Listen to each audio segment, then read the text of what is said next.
আমাদের অপূর্ণ থেকে যাওয়ার স্বপ্নগুলো আমরা আমাদের ছেলে মেয়েদের ঘিরে আবার নতুন করে দেখতে শুরু করি, তাই না? ভাবি ওরাই পূরণ করবে আমাদের সেই স্বপ্নগুলো। কিন্তু ভেবেছেন কখনো আপনি অজান্তেই ওর মাথায় চাপিয়ে দিচ্ছেন বিশাল একটা বোঝা?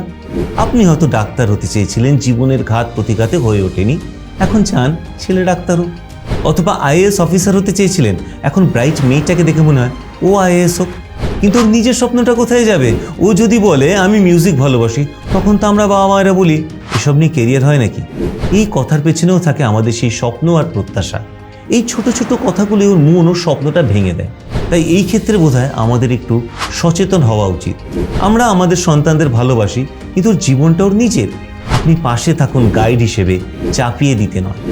ওরা নিজেদের মতো করে বড় হোক, নিজেদের স্বপ্নটা খুঁজে পাক, স্বপ্ন সত্যি করার যোগ্য হয়ে উঠতে ওকে সাহায্য করুন।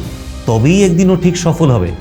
আপনার সন্তান কি হবার স্বপ্ন দেখে, আর তাতে কি সায় আছে আপনার? আপনার ভাবনা কমেন্টে শেয়ার করুন আমাদের সাথে।